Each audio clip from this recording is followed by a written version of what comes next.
إن الحمد لله نحمده ونستعينه ونستغفره ونعوذ بالله من شرور أنفسنا ومن سيئات أعمالنا من يهده الله فلا مضل له ومن يضلل فلا هادي له وأشهد أن لا إله إلا الله وحده لا شريك له وأشهد أن محمدا عبده ورسوله أما بعد أعوذ بالله من الشيطان الرجيم بسم الله الرحمن الرحيم فاعلم أنه لا إله إلا الله قال النبي صلى الله عليه وسلم من قال لا إله إلا الله وكفر بما يعبد من دون الله حرم مأله ودمه وحسابه على الله أو كما قال رسول الله صلى الله عليه وسلم رب اشرح لي صدري ويسر لي أمري واحلل عقدة من لساني يفقهوا قولي رب زدني علما اللهم رب زدني علما۔ ہم جو ہے پچھلے ہفتے اور اس کے پہلے 2 ہفتے ہمارے گزر چکے ہیں جس میں ہم نے علم کی اہمیت اور صحیح عقیدے کی اہمیت اور توحید کی 2 قسمیں، دوسری قسم ہماری پوری نہیں ہوئی تھی توحید الالوہیہ، وہاں تک ہم نے دیکھا تھا۔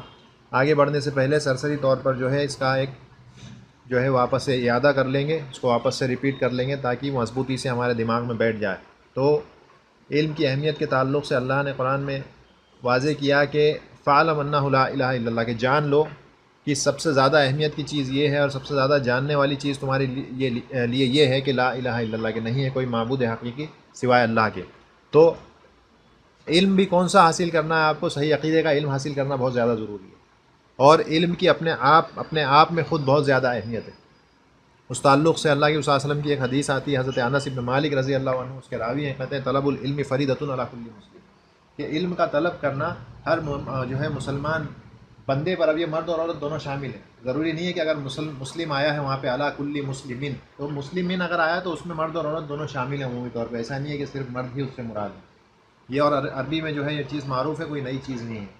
تو دونوں مرد اور عورت دونوں پہ جو ہے دین کا علم حاصل کرنا، دین کی طلب جو ہے دونوں کے اوپر جو ہے لازم ہے اور ضروری ہے، اور وہ ایک قسم کا فرض ہے۔ اور اس کے بعد طالب علم کی اہمیت کو بیان کرتے ہوئے اللہ کے رسول نے فرمایا کہ طالب العلم یا ان طالب العلم یستغفر لہ، کہ اس کے لیے ہر وہ چیز استغفار طلب کرتی ہے، کل شیء، ہر چیز، حتی الحیتان فی الماء، حتی الحیتان فی البحر، یا حتی الحیتان فی الماء، ایک روایت میں حتی الحیتان فی الماء، یا حتی الحیتان فی جوف الماء، کہ اس کے لیے پانی کے اندر کی ہر وہ چیز، اور اس کے یہاں تک کہ پانی کے اندر رہنے والی جو مچھلیاں ہوتی ہیں، گہرے پانی میں رہنے والی یا پانی میں رہنے والی یا سمندر میں رہنے والی وہ مچھلیاں تک اس کے لیے استغفار کرتی ہیں، اللہ سے اس کے لیے جو ہے مغفرت کی دعا کرتی ہیں کہ اللہ اس کے لیے جو ہے مغفرت کر دیں۔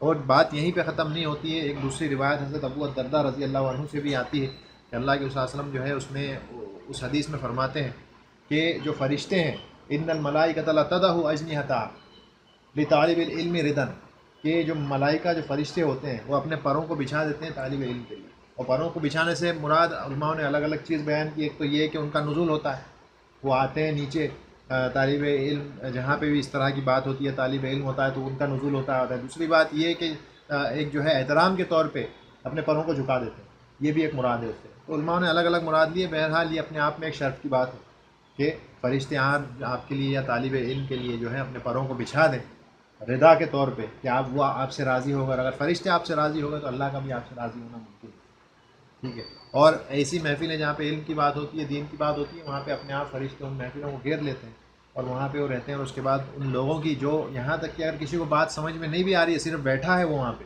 کچھ بھی اس کو سمجھ میں نہیں آیا، تو ویسے آدمی کے لیے بھی مغفرت کی دعا ہوئی، حالانکہ اس کو کوئی ایک لفظ سمجھ میں نہیں آیا کیا بات ہوئی، لیکن اتنا بڑا جو ہے اس کے حصے میں جو ہے ایک معاملہ آ گیا کہ فرشتوں نے اس کے لیے مغفرت کی دعا کر دی، اللہ کے یہاں سے مغفرت کی دعا کی، تو یہ اپنے آپ میں ایک بہت بڑی بات ہے۔ اس کے بعد اسی کے خلاف ایک حدیث یہ آتی ہے کہ اگر ایک تو علم کی اہمیت ہے، لیکن اگر کوئی شخص علم دکھاوے کے لیے، ریاکاری کے لیے اس کا جو ہے اخذ کر رہا ہے تو اس کے لیے بڑی سخت وعید ہے، اس کو ہوشیار ہو جانا چاہیے۔ اللہ کے رسول صلی اللہ علیہ وسلم فرماتے ہیں من طلب العلم لیجاری بہ العلماء، جو کوئی علم حاصل کرتا ہے اس لیے کہ علماؤں کے ساتھ یا تو بحث کرے یا علماؤں کی محفل میں بیٹھ کر کے اپنے آپ کو کچھ بڑا بتا سکے، پہلی چیز۔ دوسری چیز او لیماری بہ السفہاء، یا جو سفہاء ہوتے ہیں بیوقوف لوگ، جاہل لوگ، جن کو کوئی علم نہیں ہوتا ہے، اس لیے اللہ نے قرآن میں کیا کہا جب سورہ بقرہ شروع ہوئی دوسرے پارے میں دوسرے جز میں، سیقول السفہاء من الناس ما ولاھم عن قبلتہم التی کانوا علیہا قل اللہ المشرق والمغرب یہدی من یشاء الی صراط مستقیم۔ سیقول السفہاء، جو سفہاء ہوتے ہیں، سفہاء جو ہیں یعنی کون؟ یہود، یہ بیوقوف لوگ یہ کہیں گے سیقول السفہاء من الناس، لوگوں میں جو بیوقوف لوگ ہیں، یعنی یہودیوں میں سے سارے یہودی بیوقوف نہیں ہیں، ان میں سے کچھ ہیں جو بیوقوف ہیں، جاہل ہیں، وہ کیا کہتے ہیں سیقول السفہاء من الناس ما ولاھم عن قبلتہم التی کانوا علیہا، کہ کیا ہو گیا ہے، کس چیز نے تم کو تمہارے قبلے سے پھروا دیا، گھما دیا، کیا ہو گیا؟ ابھی تک جو ہے مسجد اقصیٰ بیت المقدس کی طرف جو ہے چہرہ کر کے تم نماز پڑھتے تھے، اب تم نے اپنا قبلہ گھما کر کے، اپنے چہرے کو گھما کر کے کہاں کر لیا؟ حرم کی طرف، کعبہ کی طرف کر لیا، اب وہاں پہ آپ کا چہرہ کیا ہو گیا؟ یہ اللہ نے ان کو بیوقوف کہا، لوگوں میں سے کچھ بیوقوف لوگ یعنی وہ یہودی۔ اللہ کہتے ہیں قل اللہ المشرق والمغرب، کہہ دیجئے کہ اللہ ہی کے لیے مشرق مغرب سب اللہ کے لیے، یہدی من یشاء الی صراط مستقیم، اللہ ہدایت دیتا ہے صراط مستقیم کی جسے چاہتا ہے، اس کو اللہ کے ہاتھ کی بات، جسے چاہے وہ ہدایت دیتا ہے۔ بہرحال صفحاء ان کو کہتے ہیں جو عقل سے پیدل ہیں، جاہل لوگ۔ تو یا تو کوئی علم اس لیے حاصل کرے کہ جاہلوں کے ساتھ بیٹھ کر کے ان کے ساتھ بحث کرے اور ان پہ جو ہے کوشش کرے کہ جیت جاؤں بحث میں، تو بیوقوفوں سے جیت کے کیا فائدہ؟ تیسری چیز اولی یسرف وجوہ الناس الیہ ادخلہ اللہ النار، یا یہ کہ وہ چاہتا ہے کہ لوگوں کے چہروں کو اپنی طرف پھروا لے، اٹینشن کے طور پہ، کہ لوگوں کا اٹینشن پورا میری طرف ہو، لوگ مجھے ہی دیکھیں اور جو ہے مجھے بڑا جانے، تو اس وجہ سے جو ہے وہ شخص جو ہے علم حاصل کرتا ہے اور لوگوں کو کوشش کرتا ہے کہ لوگ مجھے دیکھیں، میری بارے میں تعریف کریں، میری طرف ہی ان کی جو ہے اٹینشن توجہ رہے، تو یہ ایک تیسری چیز ہے۔ تو یہ تین چیزوں کا حامل جو شخص ہوگا، جس کی علم کی حاصل کرنے کی نیت یہ ہوگی، تو اس کے لیے وعید یہ ہے کہ ادخلہ اللہ النار، کہ اسے اللہ جو ہے آگ میں داخل کر دیں گے، اس کے علم کا کوئی فائدہ نہیں ہوگا۔ اور اسی لیے ایک دوسری حدیث طویل آتی ہے کہ اللہ کے رسول صلی اللہ علیہ وسلم نے فرمایا کہ تین لوگ جو ہوں گے ان کو جہنم میں ڈال دیا جائے گا، سب سے پہلے تین لوگ، اس میں ایک عالم بھی ہے، ایک قرآن کا پڑھنے والا بھی ہے، ایک صدقہ کرنے والا بھی ہے، تین لوگ، لیکن ان لوگوں نے جو کیا کیوں کیا؟ لوگوں کو دکھانے کے لیے، ریاکاری کے لیے، تاکہ لوگ دیکھیں، تعریف کریں، تو اس طرح کا معاملہ ان لوگوں کے ساتھ ہوگا۔ اور بنیادی چیز یہ ہے کہ ایک آدمی کی جو ڈیفالٹ سچویشن ہوتی ہے وہ ہے جہالت کی، جب وہ دنیا میں آتا ہے تو اس کا جو بیسک معاملہ یہ رہتا ہے کہ وہ جاہل ہے، اور اسی چیز کو اللہ نے قرآن میں جو ہے سورہ نحل میں کہا واللہ اخرجکم من بطون امہاتکم، کہ اللہ تمہیں نکالتا ہے تمہاری ماں کے پیٹوں میں سے، کس طرح سے نکالتا ہے؟ لا تعلمون شیئا، اس حال میں کہ تم کچھ بھی نہیں جانتے ہو، نتھنگ، زیرو، وجعل لکم السمع والابصار والافئدہ، اور اس کے بعد وہ تمہیں سننے کی قوت دیتا ہے، اس کے بعد تمہیں آنکھیں دیتا ہے تاکہ تم دیکھ سکو، اس کے بعد دل دیتا ہے تاکہ تم سمجھ سکو۔ عقل کا مقام اسلام میں یہاں ہے، عقل یہاں ہے، یہاں نہیں، یہاں ہے، کہاں ہے؟ دل میں ہے عقل، یہاں پہ نہیں ہے جیسا کہ لوگ بولتے ہیں۔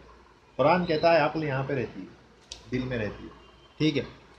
تو اس چیز کو، تو اسی لیے آفیدہ سے مراد کیا ہے؟ یہی ہے کہ اللہ نے تم کو کان دیے، آنکھیں دی، سوچنے سمجھنے کے لیے دل دیا، تو یہ اللہ دیتا ہے، لیکن تم آتے کس حالت میں ہو؟ لا یعلمون شیئا، کچھ بھی نہیں جانتے، اس حالت میں تم لا تعلمون شیئا۔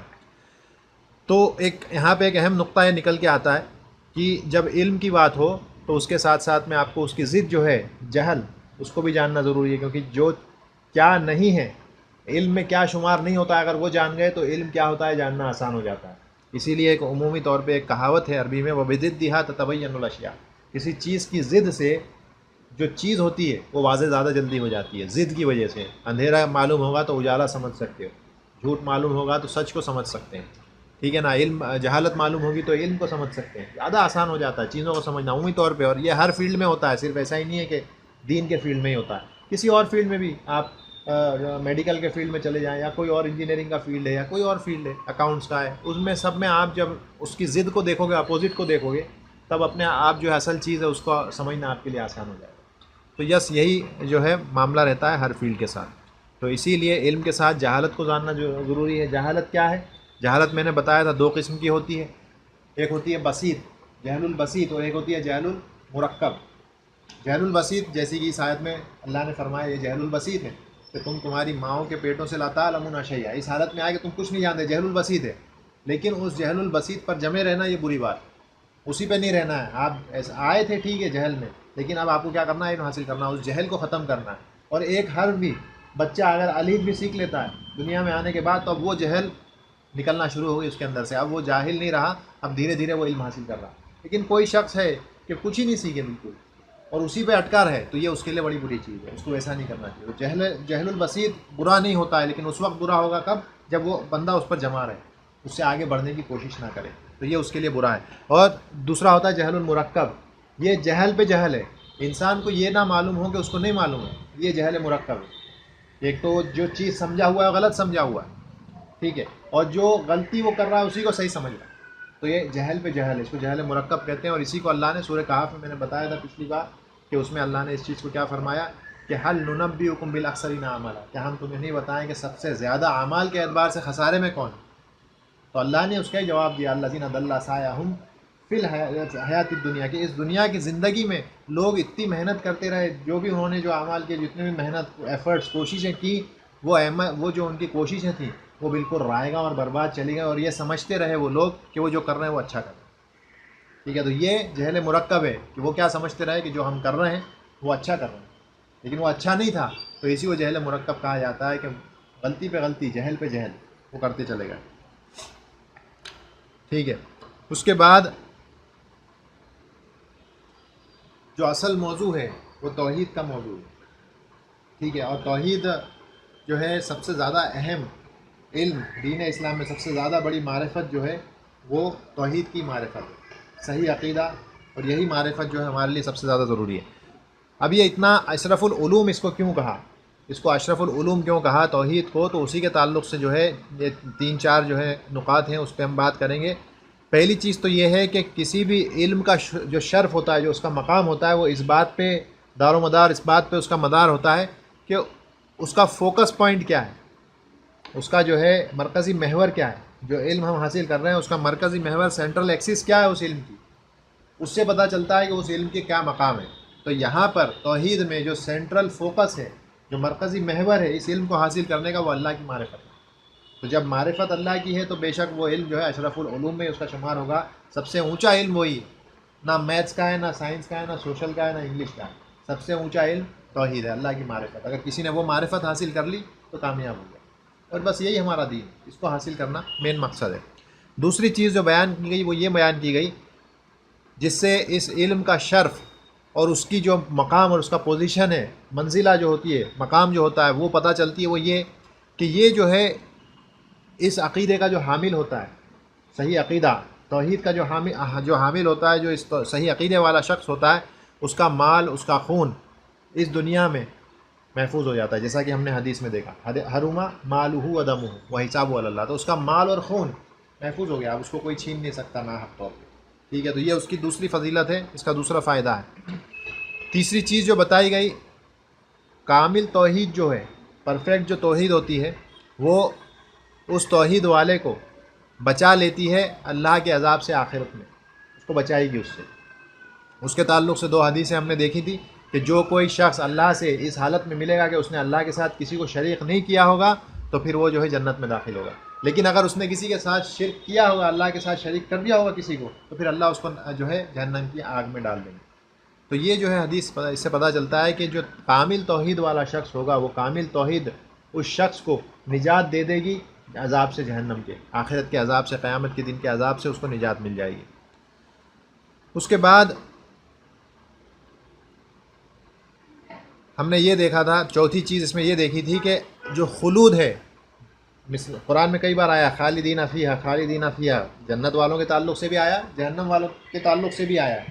تو ہمیشگی کی جو جہنم میں داخل کر دیا جاتا ہے انسان کو ہمیشہ کے لیے، تو ایک جو ہے اہل توحید جو ہوگا وہ اس چیز سے بچ جائے گا، اسے کبھی بھی ہمیشگی نہیں ملے گی جہنم میں. ہاں، اپنے گناہوں کی وجہ سے اگر اللہ چاہے گا تو اس کو جہنم میں ڈال دے گا، اور اللہ چاہے تو نہ بھی ڈالے، یہ اللہ کی مرضی کی بات ہے. کیونکہ ایسی روایتیں ہم آگے دیکھیں گے جہاں پہ ایک شخص جو ہے اس کو اللہ نے چھوڑ بھی دیا، بغیر جہنم میں ڈالے اس کو جو ہے اس کی مغفرت کر دی، معاف کر کے اس کو جنت میں ڈال دیا.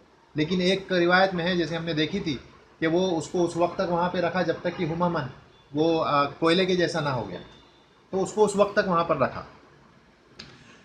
تو اہل توحید کو یہ فضیلت حاصل ہے کہ وہ ہمیشگی کی جو زندگی جہنم میں نہیں گزارے گا. یعذب، اللہ کے صلی اللہ علیہ وسلم کی حدیث ہے، یعذب ناس من اہل التوحید فی النار حتی یکون فیہا ہمما، یہاں تک کہ وہ کوئلہ ہو جائے گا، اس کو وہاں تک اللہ جو ہے عذاب دیں گے جہنم میں، اور اس کے بعد جو ہے ان کو وہاں سے نکال دیا جائے گا. اللہ کی رحمت ان کو ڈھانپ لے گی، ان کو کور کر لے گی، اس کے بعد ان کو وہاں سے نکال دیا جائے گا.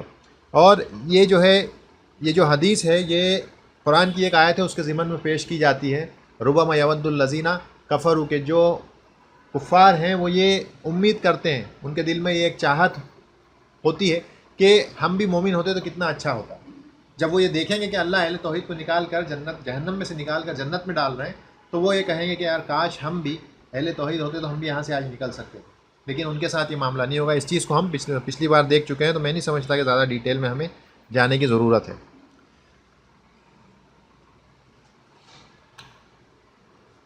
اس کے بعد جو ہے عقیدے کا ہم نے جو ہے اس کی لغوی اور اس کی اصطلاحی تعریف کو دیکھا تھا کہ عقیدے کی لغوی اور اصطلاحی تعریف کیا ہے۔ اس تعلق سے ہم نے دیکھا تھا عقیدہ کہتے ہیں یہ جو ہے کل ما عقد علیہ القلب، ہر وہ چیز جس پہ ہمارا دل مضبوطی سے جم جائے اس کو عقیدہ کہا جاتا ہے۔ ہر وہ چیز، کوئی بھی چیز ہو جس پہ دل جم جائے وہ عقیدہ ہے، ٹھیک ہے۔ اب یہ اچھا بھی ہو سکتا ہے، برا بھی ہو سکتا ہے، صحیح غلط عقیدہ دونوں ہو سکتا ہے لغت کے اعتبار سے، لیکن ایک مسلمان کا عقیدہ اللہ میں ہی ہوتا ہے، اور مضبوطی سے پورے اعتقاد اور یقین کے ساتھ بندہ اللہ میں جب ایمان رکھتا ہے تو اسی کو عقیدہ کہا جاتا ہے، جو ہے اصطلاحی اعتبار سے، دین اسلام کے اعتبار سے۔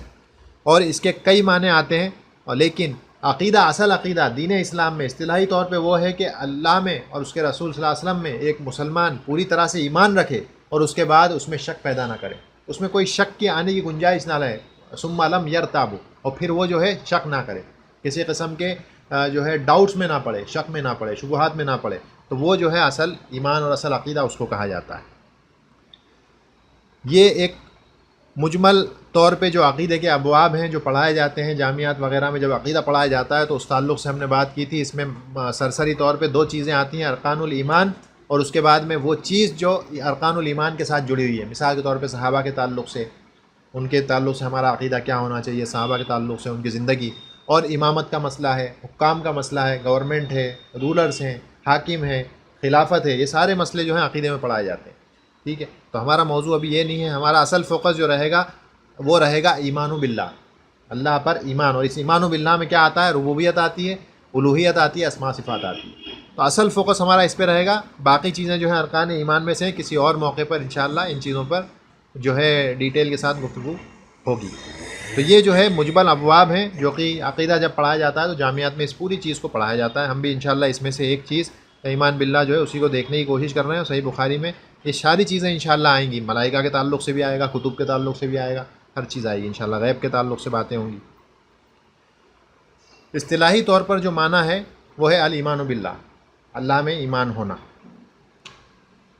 شیخ صالح الفوزان حفظہ اللہ وہ کہتے ہیں کہ ارکان الایمان جو ہیں وہ اصطلاحی تعریف ہوتی ہے عقیدے کی، اصطلاحی تعریف عقیدے کی کیا ہوتی ہے، ارکان الایمان، پورے جو 6 ارکان ایمان کے بس وہی عقیدہ ہے۔ لیکن کچھ علماء نے کہا نہیں، اس میں جو ہے جو چیز شمار ہوتی ہے وہ صحابہ کا علم بھی ہوتا ہے، کسی نے کہا نہیں اس میں امامت بھی شامل ہوتی ہے۔ تو الگ الگ علماء نے کہا، اسی لیے جو پورا چارٹ تھا وہ پچھلا والا چارٹ جو میں نے بتایا وہی پورا چارٹ تھا، تو اس کو یاد کرنے کی کوشش کریں، آپ کو جو ہے وہ فارورڈ کر دیا گیا ہے، آپ کو وہ مل جائے گا انشاءاللہ، جو نوٹس ہیں وہ مل جائیں گے، تو آپ جو ہے اس چارٹ کو یاد کر سکتے ہیں۔ وہ یاد کر لیا تو بس یہ ابواب ہیں اور یہی پڑھایا جاتا ہے۔ ایمان باللہ جو ہے جیسا میں نے بتایا تھا کہ اللہ میں ایمان، اس کے 3 رکن آپ کہہ سکتے ہو، ربوبیت، اسماء و صفات اور الوہیت، یہ 3 چیزیں پڑھائی جاتی ہیں جب ایمان باللہ کی۔ اللہ میں ایمان سے مراد کیا ہے؟ اللہ میں ایمان سے مراد یہ ہے کہ آپ اللہ کو رب مانیں، آپ اللہ کو الہ مانیں، اور آپ اللہ کو جو ہے اللہ کے جو خوبصورت نام ہیں اور اللہ کی جو صفات ہیں اس کے اندر آپ کا ایمان ہو، کہ ویسے نام اور صفات والا کوئی بھی نہیں ہے، اللہ اکیلا ہے۔ تو یہ 3 چیزوں پر جب آپ کا ایمان ہوتا ہے تو اسی کو ایمان باللہ کہا جاتا ہے، ٹھیک ہے۔ اور اسی لیے ایمان باللہ جو ہے وہی توحید بھی ہے، جیسا کہ ہم آگے دیکھیں گے۔ ہم نے دیکھا تھا کہ اب یہ جو علماء نے تقسیم کی ہے توحید کی، یہ اس کی دلیل کہاں ہے؟ قرآن میں تو کہیں توحید لفظ نہیں آیا ہے، لیکن ہم نے بات کی تھی کہ علماء نے جو استدلال کیا اس آیت سے، سورہ مریم کی آیت نمبر 65، اس سے استدلال کیا ہے کہ یہ توحید کی تینوں قسموں کو بتاتا ہے۔ رب السماوات والارض وما بینہما، یہ ربوبیت کی طرف اشارہ کرتی ہے۔ اس کے بعد فاعبدہ واستبر لعبادتہ، تو اب کیا ہے، اللہ اگر تمہارا رب ہے تو فاعبدہ، تو اب تم کیا کرو، اس کی عبادت کرو، کیونکہ وہ تمہارا رب ہے اس لیے اب تم اس کی عبادت کرو، اس عبادت پہ جم جاؤ، صبر کرتے ہوئے اس عبادت پر جم جاؤ، یہ الوہیت کی طرف اشارہ ہے۔ اور آخری حصہ اس کا جو ہے حل تعلم لہ سمیع، کیا تم جانتے ہو اس کے جیسا کوئی اور، یعنی اس کے جیسی صفات، اس کے جیسا نام والا اس کے جیسے معاملات والا کسی کو تم جانتے ہو؟ نہیں جانتے. تو اس لیے یہ جو ہے اسماء و صفات کی طرف اشارہ کرتا ہے. شیخ العثیمین رحمہ اللہ کہتے ہیں یہ جو آیت ہے یہ ان تینوں توحید کی طرف اشارہ کرتی ہے. تو نام نہیں ہے قرآن میں توحید طور پہ، واضح طور پہ توحید آیا ہو لفظ، ایسا نہیں ہے، لیکن ہاں ہر آیت دلالت کرتی ہے توحید کی طرف. یہ اصل مرکز جو ہے اس کا جو اصل معاملہ جو ہے، اصل موضوع جو ہے قرآن کا، وہ توحید ہی. 13 سال کی جو زندگی رہی مکہ میں اس کا فوکس توحید پہ رہا. کوئی ارکان نازل نہیں ہوئے. 11-12 سال تک جو ہے جو عبادات وغیرہ کچھ بھی جو احکام تھے کچھ بھی نازل نہیں ہوئے تھے. جو چیز تھی وہ اصل چیز توحید تھی. آخر وقت میں تقریباً 14-15-16 مہینے پہلے جو چیز پہلی چیز نازل ہوئی احکام میں سے وہ نماز تھی. لیکن کب؟ آپ کی جو ہے ہجرت سے، اللہ کے صلی اللہ علیہ وسلم کی ہجرت سے 14-15 مہینے پہلے تقریباً. لیکن تب تک مگر 12-12.5 سال تک صرف توحید یہی سکھایا. اور آج جو لوگ ہیں وہ اوب جاتے ہیں، کہتے ہیں کیا بات، صرف توحید کو رٹا جو ہے اس کی رٹ لگا رکھے ہیں، کیوں اتنا توحید کے پیچھے پڑے ہو گیا نا. ٹھیک ہے معلوم ہے توحید، لیکن افسوس تو یہ ہے کہ لوگوں کو توحید معلوم نہیں ہے. میں نے واقعہ سنایا تھا کہ وہ جو طلبہ تھے ان کو معلوم نہیں تھی توحید کی اہمیت کیا ہے. شیخ کہتے ہیں کہ تمہیں توحید کی اہمیت اگر معلوم ہوتی تو تم اس چیز کو جو ہے زیادہ بڑا مانتے کہ کوئی جو ہے کسی غیر اللہ کے نام سے جو ہے نظر و نیاز کرنے کے لیے چلا گیا درگاہ پہ جا کر مرغا کاٹ دیا، جانور کاٹ دیا. یہ بہت بڑی چیز ہے، لیکن لوگوں کو اس چیز کا جو ہے طلبہ کو اہمیت نہیں معلوم تھی. تو شیخ نے کہا نہیں، ہم پھر سے پڑھیں گے توحید، تم نے سمجھا ہی نہیں توحید کو. توحید اتنی اہم چیز ہوتی ہے. اس کے بعد ربوبیت ہم نے دیکھی تھی. اسماء و صفات، الوہیت اور ربوبیت، 3 چیزیں ہیں ایمان باللہ میں. تو اس میں پہلی چیز آتی ہے ربوبیت. ربوبیت مطلب اللہ کو رب ماننا. اللہ کو رب ماننے سے مراد کیا ہے؟ اللہ کو خالق ماننا، اللہ کو مالک ماننا، اللہ کو مدبر ماننا. خالق، مالک، مدبر. خلق، ملک، تدبیر، یہ 3 صفتیں ہیں. خلق، ملک اور تدبیر، یہ تینوں صفت کا حامل اللہ ہے، یہ ماننا. ٹھیک ہے. تو بس اس کو جو آدمی اس میں پوری طرح سے مانے گا اس نے سمجھ لو کہ ربوبیت میں ایمان رکھ لیا. اور اس توحید اور ربوبیت میں قریش جو ہے ایمان رکھتے تھے. وہ مانتے تھے کہ اللہ ہی ہر چیز کا کرنے والا، اللہ ہی خالق ہے، اللہ ہی مالک ہے، اللہ ہی رازق ہے، رزاق ہے، اللہ ہی تدبیر کرنے والا ہے. ٹھیک ہے نا. سخر الشمس والقمر، کس نے جو ہے مسخر کر دیا ہے جو ہے سورج اور چاند کو تمہارے لیے. کہتے تھے لیقولن اللہ، بے شک ضرور اللہ ہی ہے جس نے یہ سب چیز کی ہے. تو وہ ربوبیت میں مانتے تھے. ٹھیک ہے. پھر بھی اللہ نے ان کو کیا کہا؟ مشرک کہا. ٹھیک ہے. وما یؤمن اکثرهم باللہ الا وهم مشرکون، کہ ان میں سے اکثریت جو ہے اللہ میں ایمان رکھتی ہے باوجود اس کے وہ مشرک ہیں. اللہ میں ایمان رکھنے کے بعد بھی انسان مشرک ہو سکتا ہے. اس چیز کو یاد رکھیں، کیونکہ اللہ میں ایمان کے تقاضے 3 چیزوں کے تعلق سے ہیں. ربوبیت بھی ہے، الوہیت بھی، اسماء و صفات ہے. صرف ربوبیت اکیلی نہیں ہے. تو صرف ربوبیت میں ایمان رکھنا کافی نہیں ہے انسان کے لیے. تو ربوبیت میں ایمان رکھنے کا سے مراد کیا ہے؟ اللہ کے وجود میں ایمان رکھنا کہ اللہ ہے، وجود ہے اللہ کا، ایسا ہی بس باتیں نہیں ہیں. اور دوسری چیز افراد اللہ فی افعالہ، اور اللہ کو اکیلا جاننا اللہ کے افعال میں، جو بھی اللہ کام کرتے ہیں. خلق کا کام ہے، ملک کا کام ہے، تدبیر کا کام ہے، بارش دینے کا، موت دینے کا، زندگی دینے کا، اللہ کرنے والا، اس کے علاوہ کوئی کرتا نہیں. تو یہ ہم نے دیکھ لیا خلق، ملک، تدبیر. جب سوال کیا جاتا تھا مشرکین سے، اللہ کے صلی اللہ علیہ وسلم سے، اللہ فرماتے ہیں کہ ان سے پوچھو کہ کون ہے جس نے زمین اور آسمان کو پیدا کیا، کس نے مسخر کر دیا ہے سورج اور چاند کو؟ تو یہ کہیں گے اللہ نے کیا ہے. ٹھیک ہے. تو یہ ساری چیزیں جو ہے دلالت کرتی ہیں اللہ کے خلق، ملک اور تدبیر پر.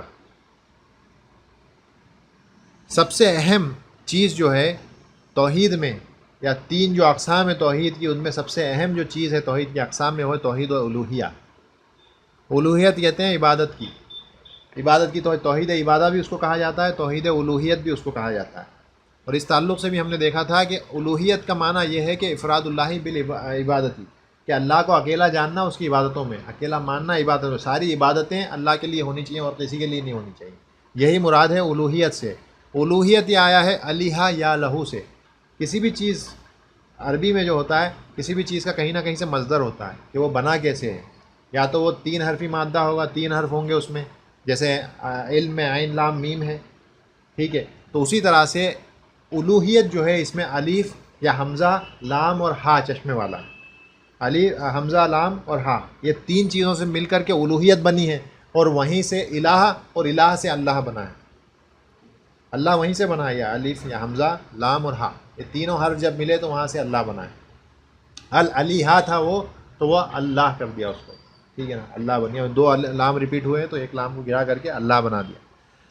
اور یہ اللہ جو ہے اللہ کا ذاتی نام ہے، اور یہ نام کوئی نہیں رکھ سکتا، عبد لگا کر کے بھی نہیں رکھ سکتے. عبد کے ساتھ تو عبداللہ آتا ہے، لیکن ذاتی طور پہ کوئی کسی کو نام اللہ کے طور پہ آپ کوئی نہیں رکھ سکتا، اس نام کو نہیں رکھا جائے. ہاں عبداللہ اور عبد الرحمن یہ دو نام کیسے ہیں؟ اللہ کے نزدیک بہت زیادہ محبوب اور بہت زیادہ پیارے نام ہیں، لیکن اللہ جو ہے اللہ کا ذاتی نام ہے، وہ نام کوئی نہیں رکھ سکتا.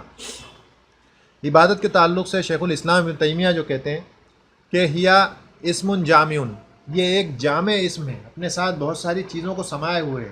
اور یہ اس لیے ضروری ہے کہ عبادت کا اصل مفہوم لوگ سمجھے نہیں ہیں، اور عبادت کو سمجھتے ہیں خالی نماز ہے یا روزہ ہے یا حج زکوٰۃ، بس یہ عبادت ہے ایسے سمجھتے ہیں لوگ. لیکن شیخ الاسلام ابن تیمیہ کہتے ہیں رحمہ اللہ کہ عبادت جو ہے وہ ایک جامع اسم ہے، بہت ساری چیزوں کو اپنے اندر سمائے ہوئے، اس کو سمجھنا بہت ضروری ہے. کیونکہ اس کو نہیں سمجھنے کی وجہ سے آدمی کئی ایسے کام کر ڈالتا ہے جو اس کے نہیں کرنا چاہیے. یہاں تک کہ بڑی تعظیم کے ساتھ درگاہوں کے سامنے کھڑے ہونا یہ بھی عبادت میں سے ایک دم تعظیم کے ساتھ کھڑا ہو، کیونکہ یہ نماز کے جو رکن ہیں، جو بھی چیزیں ایکشنز نماز میں ہم کرتے ہیں، جو افعال ہم کرتے ہیں، اس میں سے ایک حصہ یہ بھی ہے کہ آدمی قیام کرے، اور اس قیام کا کرنا اللہ کے لیے خاص ہے. تو اگر وہ چیز کوئی درگاہ کے سامنے جا کر کے بابا کے خوف سے کھڑا ہے وہاں بڑے تعظیم کے ساتھ، اور ایسا خوف رہتا ہے ان کو کہ اگر یہ نہیں کیا الٹے پیر لوٹتے ہیں، پیٹھ نہیں دکھاتے. درگاہ سے جب نکلتے ہیں الٹے پیر نکلتے ہیں باہر کے، اگر بابا کو پیٹھ دکھائی تو پڑے پھٹ کے پیچھے. تو یہ کیا ہے؟ یہ تعظیم آپ کس کی ہونی چاہیے؟ آپ کس کی تعظیم کر رہے ہو؟ کیوں؟ کیونکہ لوگوں کو عبادت کا معنی اور مفہوم نہیں معلوم ہے کہ یہ بھی عبادت میں شمار ہے. عبادت کی قسمیں ہیں الگ الگ، جیسے ہم نے پچھلی بار دیکھی تھی 5 جو ہے اقسام میں اس کو جو بانٹا ہے علماؤں نے. تو جب آدمی اس کو نہیں سمجھتا ہے تو غلطیاں کرتا ہے. ہمارے لیے سمجھنا بہت ضروری ہے کہ عبادت صرف نماز نہیں ہے، کئی ایسی چیزیں جو ہمارے قلب سے ہمارے دل سے تعلق رکھتی ہیں وہ بھی عبادت ہیں. کئی چیزیں جو ہیں ترکی ہیں، چھوڑ دینے میں عبادت ہے. کئی چیزیں مالی طور پہ عبادت بنتی ہیں. تو عبادت کی کئی قسمیں ہم کو اس کو سمجھنا پڑے گا، اسے نہیں سمجھنے کی وجہ سے بگاڑ پیدا ہوتا ہے. یہاں تک سوچنے لگتے ہیں کہ اگر ہم نے 11ویں کی فاتحہ نہیں کرائی تو اب بابا جو ہے کچھ نہ کچھ خطرناک ہونے والا ہے. کتنی عجیب بات ہے. مطلب ایک شخص جو صرف جمعہ کے دن نماز پڑھتا ہے، صرف عید کے دن نظر آتا ہے مسجدوں کے اندر، اس شخص کو اللہ کچھ نہیں کرتے کبھی. لیکن یہ بابا ان کی ایک بار اگر 11ویں نہیں کی تو بابا ان کا کام تمام کر دیں گے صرف ایک بار پہ. کتنی عجیب بات ہے. اللہ بار بار آج بندہ نمازیں نہیں پڑھ رہا، صرف جمعے کے دن نظر آ رہا ہے، صرف عید کے دن نظر آ رہا ہے، اللہ اسے کچھ نہیں کرتے، اس کو مہلت دیتے ہیں. کبھی نہ کبھی ہو سکتا ہے معافی مانگ لے گا، توبہ کر لے گا، نمازی بن جائے گا. اللہ نہیں کر رہے ہیں، بابا ناراض ہو جائیں گے فوراً. کیا عجیب بات ہے کہ ہاں جا رہے ہیں آدمی. بہرحال شیخ الاسلام کہتے ہیں ہیا اسم جامع، یہ ایک جامع اسم ہے، اپنے اندر بہت ساری چیزوں کو سمائے ہوئے ہے. اور وہ کیا ہیں؟ لکل ما یحبہ اللہ، ہر وہ چیز جو اللہ جس کو پسند کرتے ہیں، ہر وہ چیز اللہ جسے پسند کریں وہ عبادت ہے. وہ یردا ہو من الاقوال والاعمال، اور یہ اقوال میں سے بھی ہیں اور اعمال میں سے بھی ہیں. تو صرف اعمال ہی نہیں ہے کہ نماز پڑھنا، نماز کیا ہے؟ ایک عمل ہے. تو صرف عمل ہی نہیں ہے، آپ زبان سے بھی جو ادا کرتے ہیں وہ بھی عبادت بن جاتی ہے. یہاں تک کہ آپ جو ہے نہیں انل منکر کر رہے ہیں، کسی کو روک رہے ہیں برائی سے، یا آپ جو ہے امر بالمعروف کر رہے ہیں، کسی کو جو ہے معروف بھلائی کی طرف آپ جو ہے دعوت دے رہے ہیں، تو یہ بھی عبادت ہے، کیونکہ زبان سے ادا کر رہے ہیں، بس فرق اتنا ہے. تو یہ عبادت کی شکل ہے. اسی لیے شیخ الاسلام ابن تیمیہ نے آگے ساری چیزیں بیان کی کہ وہ کیا کیا ہے. مثال کے طور پہ من الاقوال، اقوال میں سے عبادت کیا ہوتی ہے؟ تو کیا بیان؟ تسبیح ہے، ذکر ہے، یہ ساری چیزیں. قرات ہے قرآن کی، امر بالمعروف و نہی عن المنکر ہے، اور اس کے علاوہ دوسری ہر وہ چیز جو زبان سے ادا کی جاتی ہے وہ سب عبادتیں ہیں قولی، اقوال کے طور پہ زبان سے جو ادا کی جا رہی ہیں وہ ہیں. والاعمال یدخل فیہا اعمال الجوارح، جو آپ بدن سے، اپنے جو اعضاء ہیں جسم سے، ان سے جو چیزیں آپ کرتے ہیں وہ بھی عبادتیں ہیں، بدنی عبادتیں جو بدن سے آپ ادا کرتے ہیں. نماز ہو گئی، رکوع ہو گیا، سجود ہو گیا، سجدہ کرنا اللہ کے لیے ہے. رکوع درگاہوں پہ جا کر سر پٹکنے سے کچھ نہیں ہونے والا ہے، ٹھیک ہے نا، آستانوں پہ جا کر سر پٹکنے سے کچھ نہیں ہونے والا ہے. وہ جھکتے تو ہیں چادروں کے نیچے، ادھر سے مجاور بھی گھستا ہے، اندر کے اندر جو ہے ہینڈ ٹو ہینڈ لین دین ہو جاتا ہے. اللہ میں بابا سے سفارش کروں گا نیچے کے نیچے دے دو ذرا، پیسہ کا لین دین ہو جاتا ہے چادروں کے نیچے. وہ ادھر سے لے کے چلے گئے، بابا کے نام پہ پیسے لے کے نکل گئے، اور کہتے ہیں کیا ہے؟ یہاں سے اس در سے کوئی خالی ہاتھ نہیں گیا، کوئی خالی ہاتھ نہیں گیا، لیکن ڈبہ رکھا ہے بابا کے در پہ. ارے بھائی خالی ہاتھ نہیں گیا تو ڈبے میں انکمنگ کیوں ہے؟ وہاں پہ پیسے ڈال کے رکھو تاکہ لے کے جائیں لوگ. وہاں پہ تو لوگ پیسے ڈال رہے ہیں، تو یہ کیسا در ہے؟ آپ کہہ رہے ہو اس در سے کوئی خالی ہاتھ نہیں گیا، لیکن وہاں پہ ڈبہ رکھا ہوا ہے، لوگ اس ڈبے میں پیسے ڈال رہے ہیں، جیبیں لوگوں کی خالی ہو رہی ہیں، بولتے ہیں اس در سے کوئی خالی ہاتھ نہیں گیا، لوگوں کی جیبیں خالی کروا دی. عجیب بات ہے. بہرحال یہ وہ عبادتیں ہیں جو جسم میں ادا کی جاتی ہیں. اس میں کیا آ گیا؟ رکوع آ گیا، سجود آ گیا، طواف آ گیا. ہر وہ چیز جو آپ جسم میں پتھر ہٹا کے آپ جو ہے سائیڈ میں رکھ رہے ہیں راستے سے، وہ بھی بدن سے آپ ادا کر رہے ہیں. بدنی عبادت ہے، عبادت ہے وہ، راستے سے آپ نے پتھر ہٹا دیا. اس کے بعد قلبی، دل سے ادا کی جانے والی چیزیں کیا ہیں؟ مثال کے طور پہ اس میں جو ہے قلب کے اعمال جو ہیں، دلوں کے اعمال میں نیت آ گئی، آپ کی جو نیت ہے. اس کے بعد خشیت آ گئی، اللہ کا خوف آ گیا، اللہ سے امید آ گئی، اللہ کی طرف لوٹنا، انابت اللہ، اللہ ہی کی طرف لوٹنا، رجوع کرنا. اور اس کے بعد توبہ کرنا، اللہ ہی سے توبہ کرنا، یہ بھی اس کے اندر آ گیا. اس کے بعد جو ہے اپنے گناہوں پہ ندامت کرنا، یہ بھی اس کے اندر آ گیا. اور اس کے جیسی اور جتنی چیزیں ان سب کا شمار جو ہے قلبی اعمال، جو اعمال دل سے کیے آتے ہیں اس میں بھی ہوتا ہے. تو یہ خشیت، یہ خوف، یہ بھی اللہ. اب کوئی آدمی جو ہے ڈر رہا ہے کہ فلاں بابا جو ہے، فلاں پیر صاحب جو ہے ہم کو ہلاک کر دیں گے اگر ہم نے 11ویں نہیں کیا، جمعرات کا جو ہے دیے نہیں جلایا اور کیا کیا ہوتا ہے وہ نہیں کیا اگر، تو بابا ہم کو جو ہے ختم کر دیں گے، ہمارا گھر پتہ نہیں کیا ہو جائے گا اس کے اندر. ایسا خوف رہتا ہے لوگوں کے اندر کہ ایک بار بھی اگر چھوٹ گئی فاتحہ بابا کے نام کی، ہو گیا کام، اب جو ہے بابا فنش، اب جلال میں آئیں گے اور کام ختم. تو یہ خوف ہونا چاہیے اللہ کے لیے. ہم نے کس کی طرف کر دیا؟ بابا کی طرف کر دیا. تو یہ قلبی عمل ہے، قلبی عمل بھی عبادت ہوتی ہے. تو یہ کیوں غلط فہمی پیدا ہوتی؟ لوگوں کو معلوم نہیں ہے عبادت کا معنی کیا ہے، کیونکہ ان کو بتایا نہیں مولویوں نے ان کو بتایا نہیں کہ عبادت کا معنی کیا ہوتا ہے. تو اس لیے یہ جاننا بہت زیادہ ضروری ہے. اور جو ہے ابن القیم رحمہ اللہ کہتے ہیں کہ مسلمانوں میں جو اکثر جو گمراہی جو آتی ہے وہ دو چیزوں کی وجہ سے آتی ہے. ایک تو عبادت کا معنی نہیں معلوم ہے، اور دوسرا الہ کا معنی نہیں معلوم.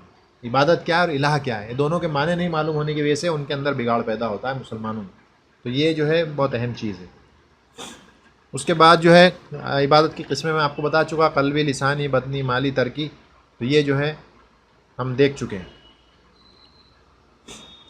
اب جو ہے یہاں سے ہم انشاءاللہ آگے بڑھیں گے اور ہم عبادت کے تعلق سے چند چیزیں اور دیکھیں گے. پہلی چیز تو یہ ہے کہ توحید جو ہے اس کے تعلق سے جو ہے ہمارے استاد جو ہے کہتے تھے کلمۃ التوحید اساس توحید الامتی. کلمۃ التوحید اساس توحید الامتی. کلمہ توحید کا جو کلمہ ہے لا الہ الا اللہ، یہ اساس ہے، بنیاد ہے امت کی، توحید کی، امت کی ایک ہونے کی، یونٹی اس کو کہتے ہیں. امت کے ایک ہونے کی بنیاد کیا ہے؟ توحید. تو یہاں پہ توحید، ایک بار توحید اصطلاحی معنی میں آیا ہے، کلمۃ التوحید. تو پہلا جو توحید ہے یہ اصطلاحی معنی میں، اور دوسرا جو توحید ہے وہ لغوی معنی میں، ایک ہی جملے میں. اس کو یاد کر لیں، کلمۃ التوحید اساس توحید الامتی. کہ کلمہ توحید کیا ہے؟ لا الہ الا اللہ. کلمہ توحید لا الہ الا اللہ. لا الہ الا اللہ جو ہے وہ اساس ہے، بنیاد ہے امت کے ایک ہونے کی. امت کے ایک ہونے کی بنیاد کیا ہے؟ توحید ہے. اور یہ اس لیے ضروری ہے کہ کچھ لوگ آج یہ کہتے ہیں کہ سب لوگ ایک پلیٹ فارم پہ کیوں نہیں آ جاتے، شیعہ، قادیانی، ہم سنی، یہ سب ہم لوگ کیوں جو ہے ایک پلیٹ فارم پہ نہیں آ سکتے؟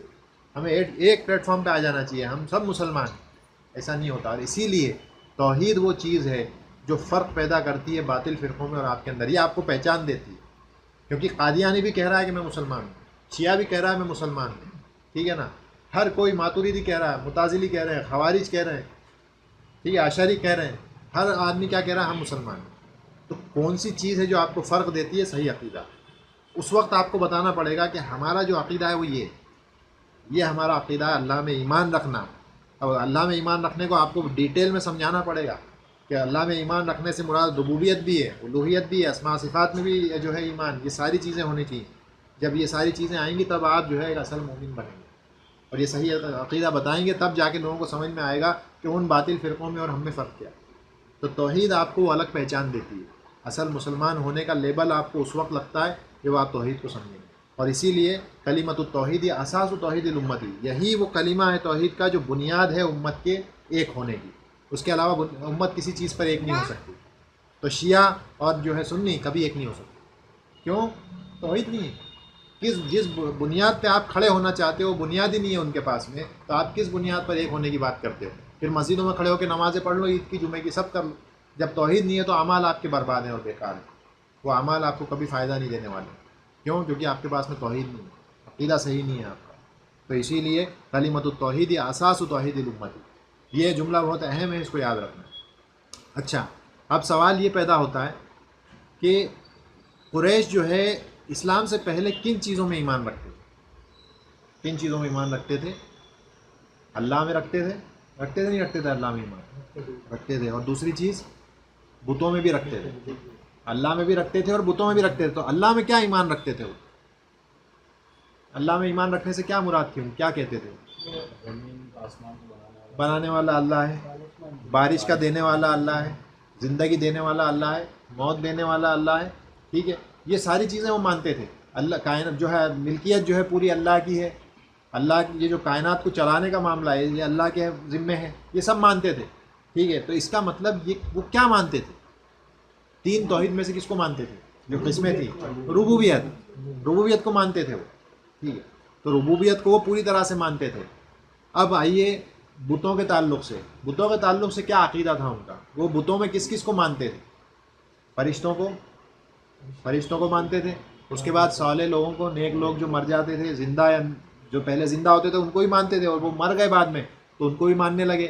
اس کے بعد پیڑوں کو، پتھروں کو، ستاروں کو، ان ساری چیزوں کو وہ جو ہے یہ سمجھتے تھے کہ یہ ہمارے شاید رب ہیں. اسی لیے ابراہیم علیہ السلام کے تعلق سے جو پورا واقعہ آیا یہ تو عرب کی بات ہے. ان سے پہلے کے جو دور میں تھے لوگ ایسے ہی تھے کہ وہ ابراہیم علیہ السلام کو خود اللہ نے جو ہے آسمان اور زمین کے ملکوت جب دکھایا تاکہ وہ وہاں سے نصیحت حاصل کریں، تو معاملہ کیا ہوا؟ ابراہیم علیہ السلام نے کہا میں نے آسمان میں کیا دیکھا؟ سب سے پہلے کوكب، ستارے دیکھے. اس کے بعد وہ ڈوب گیا. ستارہ جب ڈوب گیا میں نے کہا نہیں، یہ مطلب ابراہیم علیہ السلام کہتے ہیں کہ میں نے کہا یہ میرا رب نہیں ہو سکتا جو ڈوب جائے. تو میں نے کہا یہ رب نہیں ہو سکتا. اس کے بعد چاند کو دیکھا، چاند نکلا. ٹھیک ہے نا، فلما رأى القمر، چاند نکلا بازغا. اس کے بعد وہ بھی ڈوب گیا. تو ابراہیم علیہ السلام نے کہا یہ بھی نہیں ہو سکتا رب. اس کے بعد سورج نکلا، فلما رأى الشمس، سورج نکلا، سورج بھی رہا. کہا یہ جو ہے ھذا اکبر، یہ بڑا ہے، تو یہی میرا رب ہو سکتا ہے. لیکن جب وہ بھی ڈوب گیا، فلما افلت، جب وہ بھی ڈوب گیا تو ابراہیم علیہ السلام کہتے ہیں کہ اللہ نے جو ہے مجھے بچا لیا. میری قوم میں جو ہے ہدایت یافتہ لوگوں سے، میں گمراہ لوگوں میں سے نہیں ہوں. ٹھیک ہے، تو یہ جو ہے چیزیں وہ لوگ کیونکہ اس دور میں ان ساری چیزوں کو مانا کرتے تھے، تو اس وجہ سے جو ہے قریش بھی جو ہے ان ساری چیزوں کو، ان کے اندر بھی وہیں سے جو بگاڑ آیا، جو اس قوم دھیرے وہ بگاڑ چلتے چلے آ رہا تھا، تو وہ بگاڑ ان میں بھی موجود تھا. فرشتوں کو مانتے تھے، پتھروں کو مانتے تھے.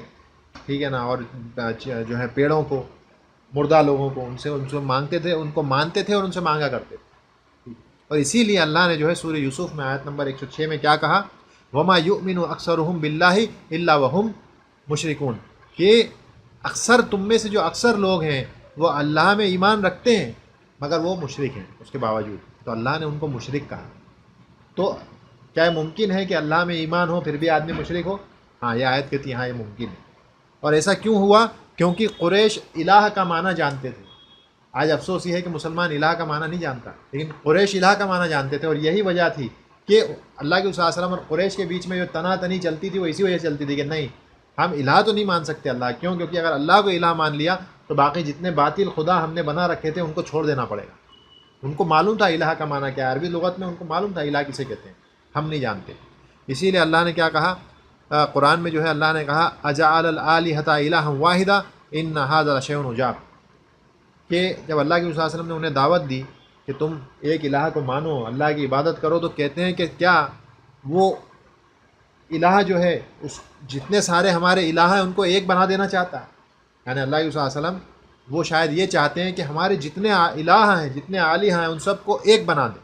اسی لیے تو کہا اجعل الآلہۃ الہا واحدا، کیا ہم بنا دیں سارے الہ کو ایک الہ، یا کیا وہ بنا دیں سارے الہ کو ایک الہ؟ ان ھذا لشیء عجاب، بے شک یہ تو بڑی عجیب چیز ہے، بڑی عجیب چیز ہے. ایسا کیسے ہو سکتا ہے سارے الہ کو ایک کر دینا؟ تو اس لیے ان کو معلوم تھا الہ کا مطلب کیا ہوتا ہے. دوسری جگہ جو بات اللہ نے کہی سورہ نحل میں، وَلَقَدْ بَعَثْنَا فِي كُلِّ أُمَّةٍ رَسُولًا، کہ ہم نے جو ہے بے شک بھیج دیے ہر امت میں رسول کو، ایک رسول کو ہر امت میں، یعنی ہر امت کے لیے رسول بھیجا اللہ نے.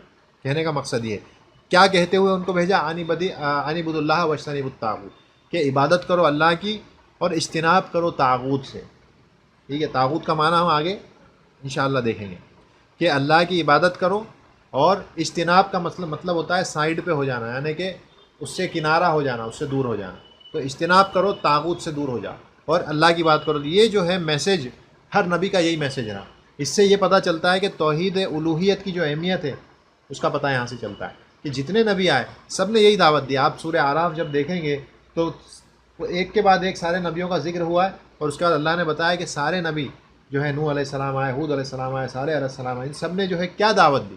یہی دعوت دی ہے، ان اعبدوا اللہ واجتنبوا الطاغوت۔ دوسرے انداز میں دی لیکن کہا یہی کہ ایک ہی جو ہمارا تمہارا رب ہے وہ ایک ہی ہے، اس کے علاوہ تمہارا اور ہمارا کوئی رب نہیں ہے۔ یہ دعوت انہوں نے دی۔ تو یہ جو ہے مرکزی دعوت ہے سارے نبیوں کی، اور اسی پہ جو ہے ہم کو عمل کرنا ہے۔ اب قریش کا اصل مسئلہ پھر کیا تھا؟ ان کو اللہ نے مشرک کہا تو ان کا اصل مسئلہ کیا تھا؟ اللہ نے اس چیز کو بھی یہاں پہ آیت میں بیان کیا، اور یہ جو ہے سورہ یونس کی آیت نمبر 18 ہے۔ وَيَعْبُدُونَ مِن دُونِ اللَّهِ مَا لَا يَضُرُّهُمْ وَلَا يَنفَعُهُمْ، کہ وہ جو ہیں عبادت کرتے ہیں اللہ کے سوا دوسروں کی۔ یعبدون من دون اللہ، ٹھیک ہے، تو ان کا مسئلہ کیا تھا؟ عبادت کرتے تھے اللہ کے سوا دوسروں کی۔ اب عبادت کسے کہا گیا وہ بھی آگے آئے گا۔ اصل میں وہ عبادت نہیں تھی ڈائریکٹلی، آج تو ڈائریکٹ ہو رہا ہے، جا کر کے ڈائریکٹ سجدے کیے جا رہے ہیں، گر پڑتے ہیں، لیٹ جاتے ہیں، پورے لڑکتے پڑکتے ہوئے آتے ہیں دھول مٹی میں سے، یہ ساری چیزیں ہو رہی ہیں۔ کعبے بنا لیے گئے ہیں، طواف کیے جا رہے ہیں، ان کی کعبے کی شکل دے دی گئی اور وہاں پہ طواف کیے جا رہے ہیں، ایسی جگہیں بنا دی گئی۔ یہ تو صرف یہی کیا کرتے تھے جو ابھی آگے آنے والا ہے کہ یعبدون من دون، اللہ نے اس کو عبادت کہا، حالانکہ یعبدون من دون اللہ ما لا یضرهم ولا ينفعهم، وہ عبادت کرتے ہیں اللہ کے سوا دوسروں کی، غیروں کی، جو ان کو نہ تو نقصان پہنچا سکتے ہیں نہ ان کو فائدہ پہنچا سکتے ہیں۔ ایسے لوگ جو پڑے ہوئے قبروں میں ہیں، یا جو بھی ان کے بت ہوا کرتے تھے، لات منات عزا، یہ وہ لوگ، یہ وہ بت ہیں، یہ وہ لوگ ہیں جو ان کو نہ فائدہ دے سکتے ہیں نہ نقصان دے سکتے ہیں، یہ ان کی عبادت کرتے ہیں۔ اور اس کے علاوہ وَيَقُولُونَ هَؤُلَاءِ شُفَعَاؤُنَا، اس کے علاوہ اصل معاملہ ان کا یہ تھا کہ وہ یہ کہتے تھے کہ یہ ہمارے سفارشی ہیں، یہ ہماری سفارش کرنے والے ہیں اللہ کے یہاں پہ ہماری۔ تو ان کا معاملہ کوئی بہت آج کے وقت جیسا بھی معاملہ نہیں تھا ان کا، وہ صرف شفیع مانتے تھے، شافی مانتے تھے کہ یہ ہماری شفاعت کریں گے اللہ کے یہاں پہ قیامت کے دن، وہ یہ مانتے تھے۔ عند اللہ قل اتنبئون اللہ بما یعلم فی السماوات ولا فی الارض، تو اللہ کہہ رہے ہیں کہ کیا تم اللہ کو وہ چیز بتانا چاہتے ہو جس کا علم اللہ کو زمین اور آسمانوں میں نہیں ہے؟ کیا کوئی نئی چیز تم بتا رہے ہو؟ اللہ کو سب معلوم ہے کون شفاعت کرنے والا ہے کون نہیں کرنے والا، تم کیا نئی چیز بتانے، اللہ کو کیا نئی چیز بتا رہے ہو تم؟ سبحانہ و تعالی عما یشرکون۔ اور یہ ایک بہترین جو ہے انڈر لائن میں نے اس کو کیا ہے، یہ ایک بہت بہترین بات یہاں پہ اللہ نے بتائی، اور یہ اللہ کا ایک اپنا انداز ہے کہ کسی بھی چیز میں یہاں پہ اللہ جو ہے دو طریقوں سے اپنی تعریف بیان کر رہے ہیں۔ تعریف بتانے کا ایک مکمل طریقہ ہوتا ہے، یا تو آدمی یہ کرے کہ صرف عیوب سے اپنی ناپاکی بتا دے کہ نہیں میرے اندر کوئی عیب نہیں ہے، لیکن صرف یہ کہہ دینا کہ میرے اندر عیب نہیں ہے، اس کا مطلب یہ نہیں ہوتا ہے کہ آپ کے اندر خوبیاں ہی خوبیاں ہیں، ٹھیک ہے، لیکن اور یا کوئی یہ کہے کہ میرے اندر ایسی ایسی خوبیاں ہیں، اس کا مطلب یہ نہیں ہوتا کہ اس کے اندر عیب نہیں ہوں گے۔ اللہ نے یہاں پہ اس جملے کو لا کر کے دونوں چیزوں کا کام کر دیا ایک ساتھ۔ سبحانہ و تعالی، پہلے تو عیوب سے برات کر دی۔ سبحان کا معنی ہوتا ہے کہ پاک ہے اللہ، ٹھیک ہے، یہ اس کا ایک بہت ڈیٹیلڈ جو ہے اس کی جو ہے وضاحت کی ضرورت ہے، جو ہم نے میرے خیال سے سبح اسم ربک الاعلیٰ، وہ جب ہم نے سورۃ الاعلیٰ جب دیکھی تھی تو اس میں ہم نے بات کی تھی کہ سبحان کا معنی کیا ہوتا ہے، تو اس وقت وہ نہیں کر سکتے، لیکن سبحانہ کا ایک جو ایک لغوی جو بالکل جو ٹرانسلیشن کیا جاتا ہے، ترجمہ ہوتا ہے یہ کہ پاک ہے اللہ، وہ تعالی، اور بہت بلند اور اعلیٰ ہے، اونچا ہے، کس سے؟ عیوب سے، یا وہ ہر وہ چیز جو یہ اللہ کی طرف جو ہے منسوب کرتے ہیں، اللہ کی طرف جوڑتے ہیں، اللہ ان ساری چیزوں سے پاک ہے۔ تو یہ تو ہو گیا عیوب سے جو ہے اپنے آپ کو بری کر دینا، تو اللہ نے اپنے آپ کو عیوب سے بری کر دیا اس جملے میں۔ اور اس کے بعد کیا لگا؟ اللہ نے کہا سبحانہ سے کیا کر دیا؟ اپنے آپ کو عیوب سے بری کر دیا، اور تعالیٰ سے اپنے آپ کو کیا کر دیا؟ اعلیٰ کر دیا۔ مطلب اللہ کے اندر عیوب بھی نہیں ہے، اور اللہ کی صفتیں بہت اعلیٰ ہیں، بہت بلند ہیں، اس سے جو یہ شرک کر رہے ہیں، جو ملا رہے ہیں اس چیزوں سے، اللہ ان دونوں چیزوں سے اللہ بہت بلند ہے، یعنی اللہ ان کمیوں سے بھی بہت، ان کمیوں کا تو اللہ کے اندر وہ عیب یا عیوب ہے ہی نہیں، اس کے علاوہ اللہ جو ہے بہت ساری خوبیوں کا حامل ہے، اور وہ بھی اعلیٰ، سب سے اونچی۔ تو یہ ایک ہی جملے کے اندر دو چیزیں ہو گئی، تو ایسی تعریف ہو جو مکمل ہو، کمپلیٹ ہو۔ اس کے بعد ان کی دوسری ایک خامی اللہ نے جو ہے سورہ زمر میں بیان کی، سورہ زمر آیت نمبر 3، کیا کہا اللہ نے؟ وَالَّذِينَ اتَّخَذُوا مِن دُونِهِ أَوْلِيَاءَ مَا نَعْبُدُوهُمْ إِلَّا لِيُقَرِّبُونَا إِلَى اللَّهِ زُلْفَىٰ، یہ ان کی دوسری خرابی تھی۔ وہ لوگ والذین اتخذوا، وہ لوگ جنہوں نے لے لیا ہے اللہ کے سوا دوسروں کو اولیاء. اولیاء کا معنی جو ہے دو معنوں میں اولیاء استعمال ہوتا ہے عربی میں. ولی، اولیاء.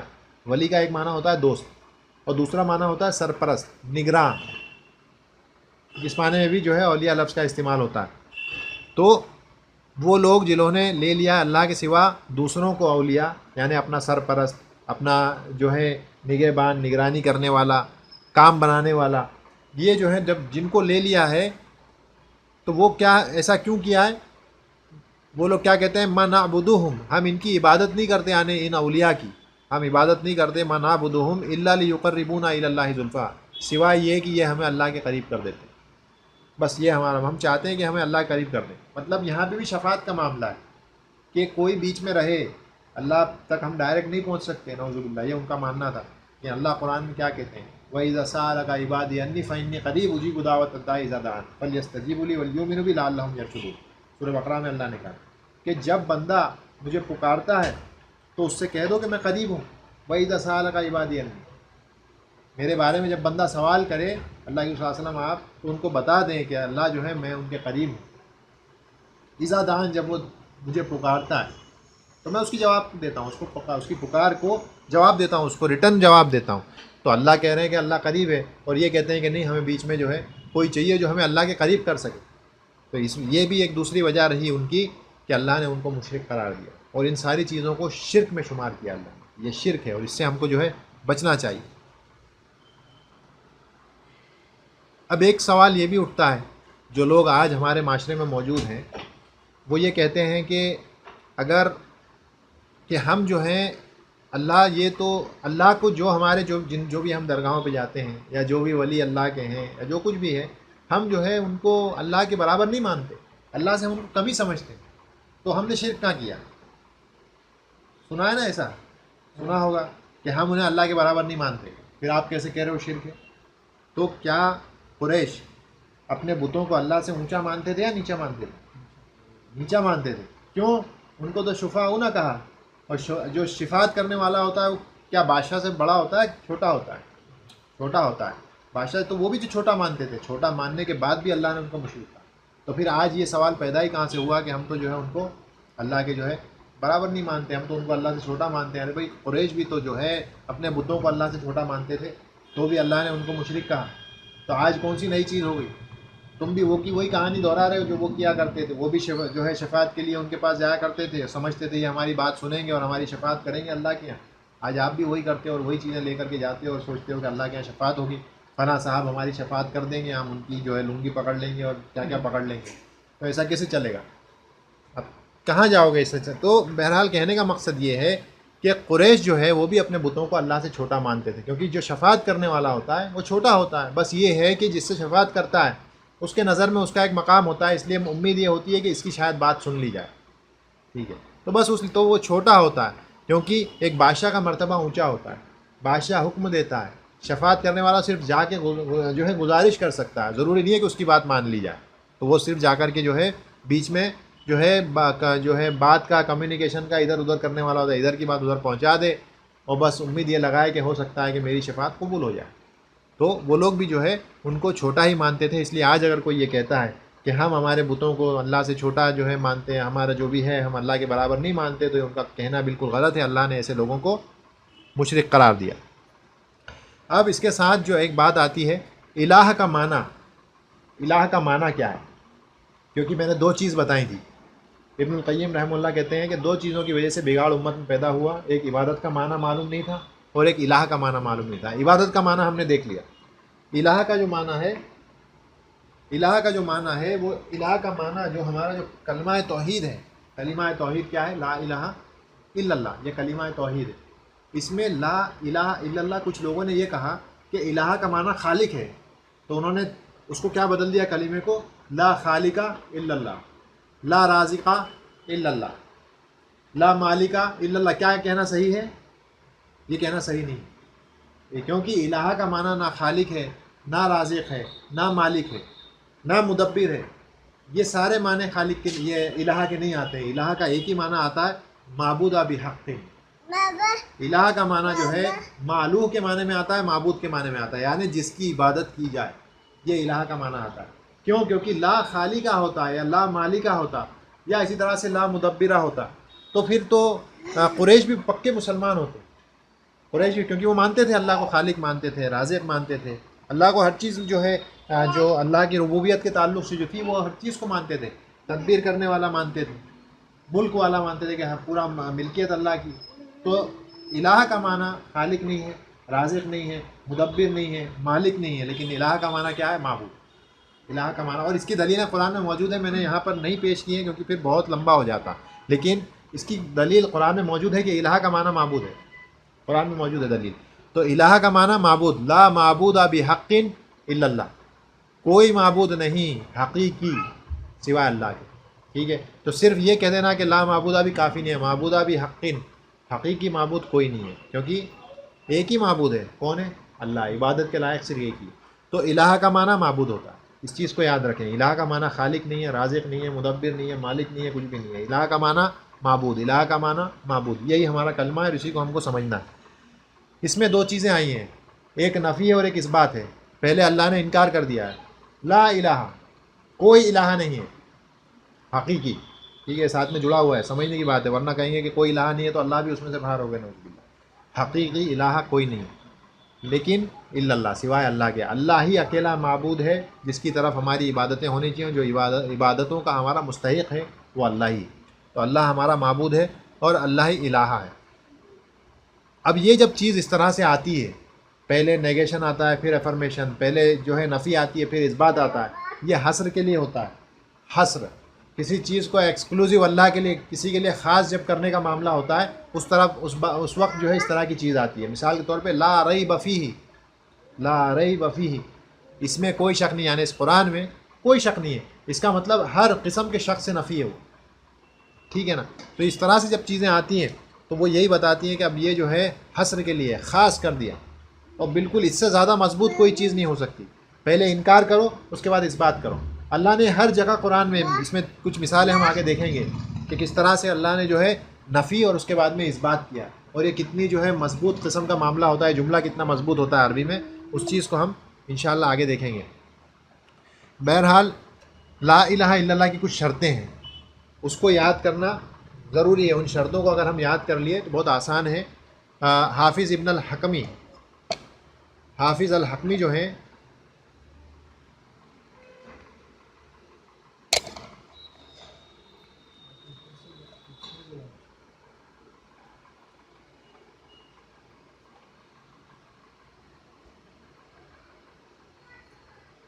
چلیے کوئی بات نہیں.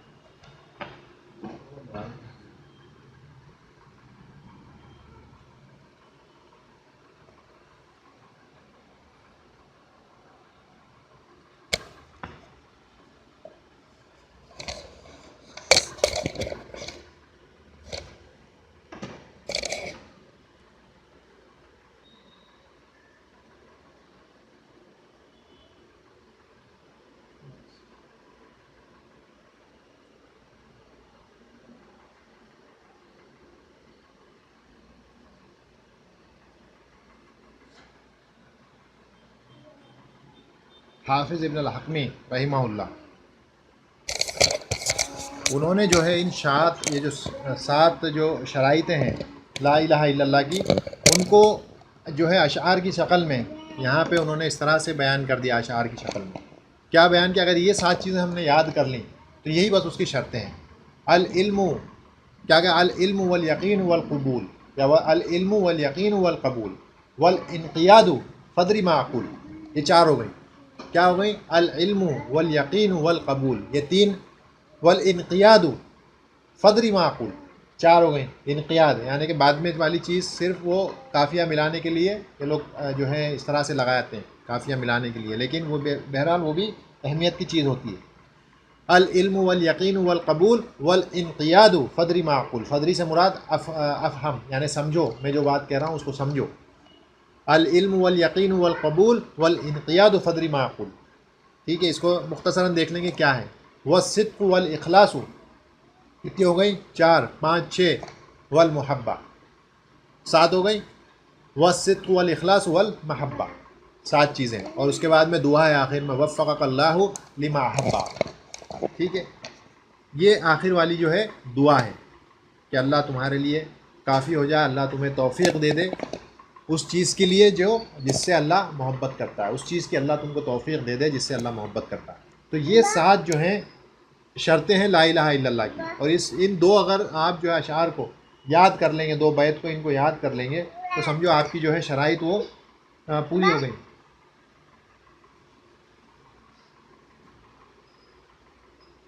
العلم والیقین والقبول والانقیاد فدر ما اقول، 4 الصدق والاخلاص والمحبہ، ٹھیک ہے، وفقک اللہ لما حبہ، بس یہ اتنی 7 ہیں، اس کو یاد کر لو، آپ کی 7 شرائط یاد ہو گئی۔ اس کے ڈیٹیل میں ہم نہیں جائیں گے، لیکن صرف مختصراً یہ ہے کہ جب علم کی بات آتی ہے تو علم کا منافی کیا ہے؟ جہل، جو ہم دیکھ چکے، علم کا منافی جہل ہے۔ اس کے بعد میں یقین کا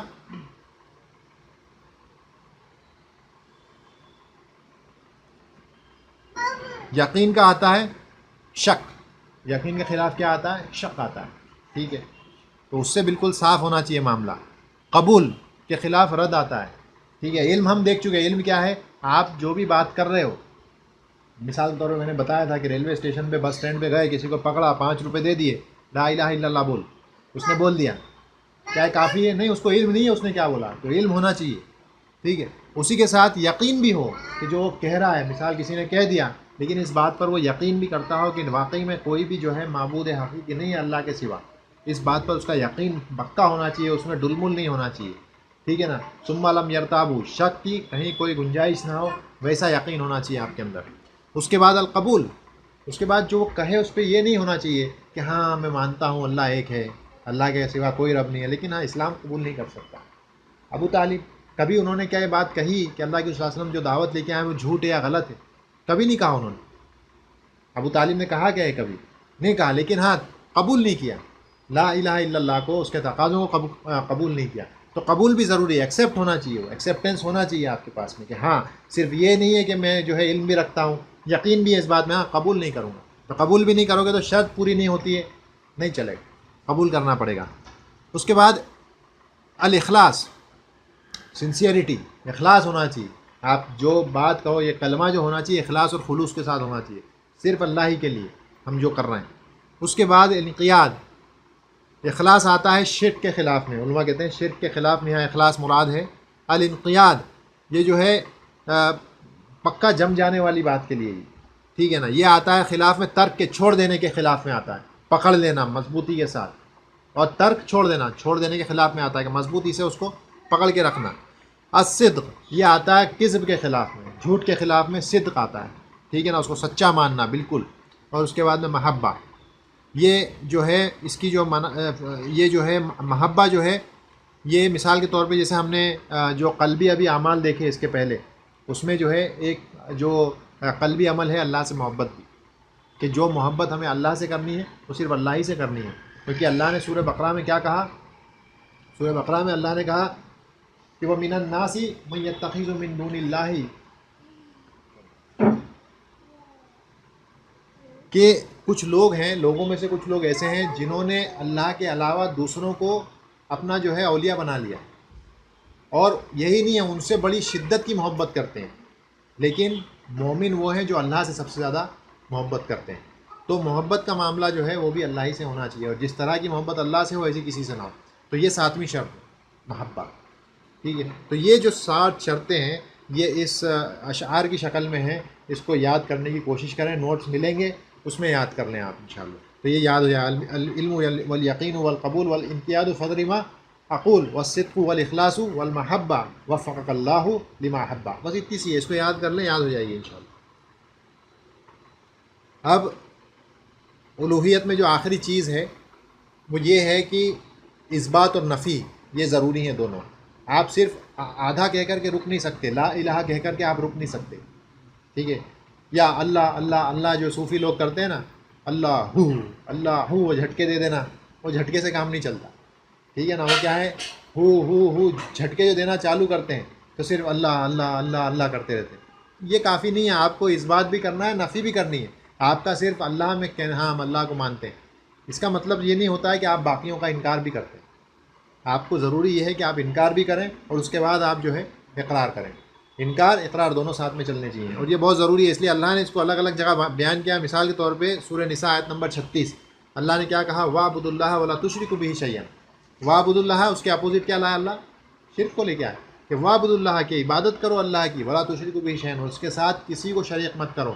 تو اقرار بھی ہے اور انکار بھی ہے، دونوں چیز لے کر کے آئے۔ صرف اتنا ہی نہیں کہا کہ وَاعْبُدُوا اللَّهَ، اچھا اللہ کی عبادت کرو، کیونکہ اگر صرف اتنا کہہ دیتے تو گنجائش یہ تھی کہ صرف اللہ کی عبادت کرنے کو کہا ہے نا، عبادت پوری کریں گے، اس کے بعد جہاں ہم کو جانا ہے وہاں بھی جائیں گے، نہیں، وہ گنجائش نہیں ہے۔ انکار کے ساتھ میں ایک جو ہے اس بات ہے اور اقرار ہے، وہ تو آپ کو انکار کے ساتھ اس بات رکھا اللہ نے۔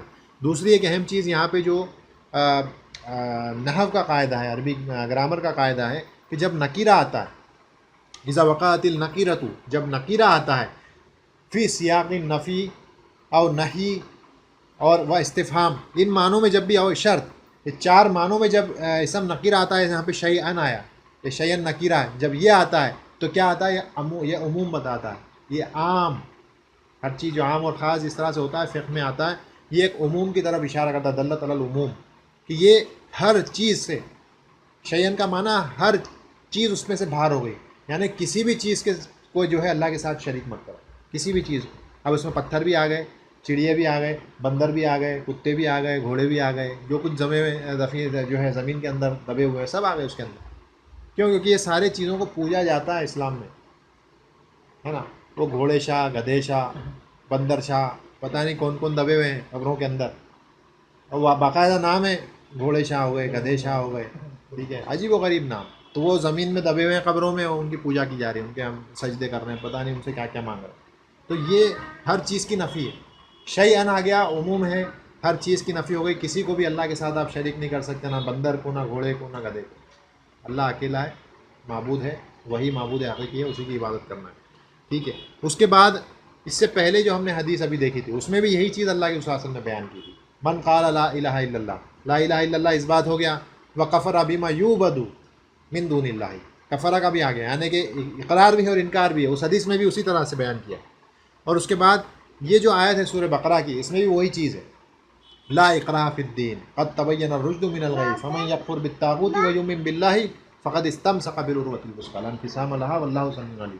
اس آیت میں بھی وہی چیز آ رہی ہے، کیا کہا؟ فمن یکفر بالطاغوت، اور جس نے طاغوت کا انکار کیا، طاغوت کا، ابھی طاغوت دیکھیں گے کیا ہے، ویؤمن باللہ آ گیا، اس بات بھی آ گئی، نفی بھی آ گئی، تو ویسے آدمی کے لیے کیا ہے؟ فقد استمسک بالعروۃ الوثقی، ویسے آدمی نے ایک بہت مضبوط ہاتھ یا کڑا ہوتا ہے وہ تھام لیا۔ اب یہ حدیث، یہ جو آیت ہے، اس کے آیت جو ہے یہ کیوں پیش کی جاتی ہے؟ یہ آیت کے جو ضمن میں ایک حدیث پیش کی جاتی ہے، مسند احمد میں بھی ہے، اور ایک الفاظ کے جو ہے بدلاؤ کے ساتھ صحیح بخاری میں بھی حدیث موجود ہے۔ ایک جو ہے تابعی ہیں قیس ابن عباد رحمہ اللہ، اور یہ جو ہیں صحابی، یہ جو ہیں تابعی، یہ جو ہیں کہتے ہیں کہ میں ایک بار جو ہے ایک مجلس میں بیٹھا ہوا تھا جہاں پر ابن عمر رضی اللہ عنہما اور دوسرے صحابی بھی موجود تھے، تو وہ جہاں بیٹھے ہوئے تھے صحابی، یہ آپس میں بات گفتگو کر رہے تھے، ایک شخص مسجد میں داخل ہوا، تو یہ جو تھے ابن عمر رضی اللہ عنہما اور دوسرے صحابی وہاں پہ تھے، وہ کہہ رہے تھے کہ یہ جو شخص ابھی آیا یہ جنتی ہے، ایک شخص مسجد میں داخل ہوا، اس کے تعلق سے کہا کہ یہ شخص جنتی ہے۔ اب یہ قیس ابن عباد جو ہیں رحمہ اللہ، انہوں نے جو ہے بعد میں اس شخص کے پاس گئے اور اس شخص سے کہا کہ یہ آپ کے بارے میں بول رہے تھے کہ یہ شخص جنتی ہے، تو وہ جو شخص تھے انہوں نے کہا سبحان اللہ، ان کو ایسا نہیں کہنا چاہیے، مطلب جس چیز کا ان کو علم نہیں ہے اس بارے میں ان کو بات نہیں کرنی چاہیے، ہاں لیکن اللہ کے صلی اللہ علیہ وسلم کے عہد میں، ان کے زمانے میں میں نے جو ہے ایک خواب دیکھا تھا، اور خواب کیا دیکھا تھا؟ میں نے خواب میں دیکھا کہ ایک بڑا سا ایک کھمبا ہے، ایک کھمبا بڑا سا ہے، وہ زمین میں گڑا ہوا ہے، اور وہ کھمبا کہاں ہے؟ ایک ہرے بھرے باغ میں ہے، ایک کھمبا ہے جو زمین میں مضبوطی سے گڑا ہوا ہے، اور اس کھمبے کے سب سے اوپر ایک جو ہے یہی ہے جو یہاں پہ ذکر آیا ہے نا، عروہ، اس کے عروہ کہتے ہیں، ایسا پنجے جیسا ایک کڑا پنجہ، سب سے اوپر وہ ہے۔ اور اس کے بعد مجھ سے یہ کہا گیا، یعنی وہ صحابی بیان کر رہے ہیں کہ مجھ سے یہ کہا گیا کہ میں اس کے اوپر چڑھوں اور اس کو وہاں تک اوپر جاؤں۔ میں نے کہا کہ نہیں، میری جو ہے استطاعت نہیں ہے، میں یہ نہیں کر سکتا۔ تو بعد میں ایک جو ہے مدد کرنے کے لیے ایک شخص آیا اور اس نے مدد کرنے کے لیے میری مدد کی کہ میں اس پہ چڑھوں. تو وہ اس پہ چڑھ کر کے دھیرے دھیرے دھیرے جو ہے اس پنجے تک پہنچ گئے اور اس کو مضبوطی سے پکڑ لیا اس پنجے کو. اور اس کے بعد کہتے ہیں میری آنکھ کھل گئی. پھر یہ بات اللہ کے رسول صلی اللہ علیہ وسلم کے پاس وہ گئے اور انہوں نے بتائی کہ میں نے ایسا ایسا خواب دیکھا تھا. تو اللہ کے رسول صلی اللہ علیہ وسلم کہتے ہیں کہ تم جو ہے تمہاری وفات اس حالت میں ہوگی کہ تم دین اسلام پہ رہو گے. اس سے مراد یہ ہے. اور یہ جو روضہ جو باغ تم نے دیکھا تھا ہرا بھرا وہ اسلام ہے. اور وہ جو کھمبے پہ جو تم نے جو جس چیز کو پکڑا کڑا جو ہے اسی چیز کا ذکر اللہ نے بعد میں کہا فقط استمسک بالعروۃ الوثقی. یہی وہ مضبوط کڑا مضبوط ہاتھ ہینڈ ہولڈ یہی ہے وہ جس کو تم کو جو پکڑنا ہے. اور علماء نے مجاہد ہیں سدی ہیں یہ جو بڑے بڑے علماء گزرے رحمہ اللہ یہ کہتے ہیں کوئی کہتا ہے کہ اس سے مراد اسلام ہے, کوئی کہتا ہے اس بالعروۃ الوثقی اس سے مراد قرآن ہے, کوئی کہتا ہے اس سے مراد لا الہ الا اللہ ہے. ٹھیک ہے, تو ان سبھی کی بات علماء کہتے ہیں ساری بات صحیح ہے. یہ قرآن بھی ہے, یہ لا الہ الا اللہ بھی ہے, اور یہی جو ہے ہاں اسلام بھی ہے. یہ ساری باتیں سچ ہیں ان کی. تو یہ کچھ بھی ہو سکتا ہے. بہرحال کہنے کا مقصد یہ ہے کہ وہ صحابی بعد میں کون تھے؟ وہ تھے عبداللہ ابن سلام رضی اللہ عنہ. وہ صحابی تھے, بعد میں وہ ذکر آیا کہ وہ صحابی تھے. تو بہرحال یہ ایک مختصر اس میں جو ہے حدیث جو بیان کی جاتی ہے وہ تھی لا انفصام لہا. اب اس میں ایک چیز آئی ہے طاغوت. طاغوت کس کو کہتے ہیں اس چیز کو بھی سمجھنا ضروری ہے. طاغوت جو ہے لفظ بنا ہے طغا سے. طغا طغیان جو کہتے ہیں اس لیے آتا ہے حدوں کو پار کر دینے کے معنی میں. باؤنڈریز کو کراس کر دینا, حدوں کو پار کر دینا اس معنی میں آتا ہے. اسی لیے جو سمندر میں جو وہ اس کو کہتے ہیں نا, کیا کہتے ہیں؟ ہاں طغیان کہتے ہیں. تو اسی سے ہے وہ, کیونکہ وہ جب آتا ہے تو وہ حدوں کو پار کر دیتا ہے, تو وہاں سے طغیان ہے. تو طاغوت بھی اسی مادے سے بنا ہے. طاغوت بھی اسی مادے سے بنا ہے. اب یہ جو ہے جو طاغوت ہوتے ہیں یا طغیان ہوتا ہے تین معاملوں میں ہوتا ہے. عبادت میں ہوتا ہے, اطاعت میں ہوتا ہے, اتباع میں ہوتا ہے. تین چیزوں میں ہوتا ہے. تو یہ اس کا معنی بھی سمجھنا ضروری ہے طغیان کا. اگر یہ نہیں سمجھیں گے یا طاغوت کا معنی نہیں سمجھیں گے تو بھی غلطی ہوگی. ٹھیک ہے, تو یہاں طاغوت کیسے, مثال کے طور پہ عبادت میں کیسے ہوتا ہے طاغوت کوئی عبد کو رب بنا دینا, عبد کو رب کے مقام پر لے جانا. مثال کے طور پہ عیسیٰ علیہ السلام کو نصارہ کہاں لے گئے؟ رب کے مقام پہ. ٹھیک ہے, اسی طرح سے اور بھی جو لوگوں نے جو بنا لیے ہیں اپنے جو معبود, انسانوں کو جو ہے معبود سمجھنے گئے, عبادت کے لائق سمجھنے لگ گئے. تو یہ کیا ہے, یہ عبادت میں جو ہے تو اس نے کسی نے بھی اس شخص کو اس عبد کو رب کے برابر بنا دیا, اس نے اس کو طاغوت بنا دیا. ٹھیک ہے, اب بات یہ رہی کہ اگر اس نے کہا تھا ایسا کرنے کا تو پھر وہ بھی گنہگار ہے. جس کو رب بنایا اگر اس نے ایسا کہا تھا تو وہ گنہگار ہے, اور اگر نہیں کہا تھا تو پھر وہ گنہگار نہیں, یہی لوگ گنہگار ہیں. لیکن اس نے طاغوت تو بنایا, عیسیٰ علیہ السلام کو طاغوت بنا دیا بنانے والوں نے. لیکن عیسیٰ علیہ السلام نے نہیں کہا تھا کہ مجھے تم اپنا جو ہے رب سمجھ لینا. انہوں نے تو کیا کہا تھا, اللہ ہی رب ہے, اللہ ہی رب ہے. ان اللہ ربی و ربکم فاعبدوہ ھذا صراط مستقیم, سورہ مائدہ میں کہا, یا میرے خیال سے سورہ آل عمران میں کہا. تو یہی جو ہے سیدھا راستہ ہے, اور تمہارا اور میرا رب کون ہے؟ اللہ ہے. انہوں نے یہ کہا. اب لوگوں نے ان کو اگر رب بنا لیا تو اس میں ان کی غلطی نہیں ہے, اس میں ان کی پکڑ نہیں ہے. ٹھیک ہے, لیکن انہوں نے طاغوت تو بنا دیا. تو اللہ کے ساتھ کسی اور کو عبادت میں شامل کر لینا یہ طاغوت ہے. دوسرا اطاعت میں کیسے ہوتا ہے؟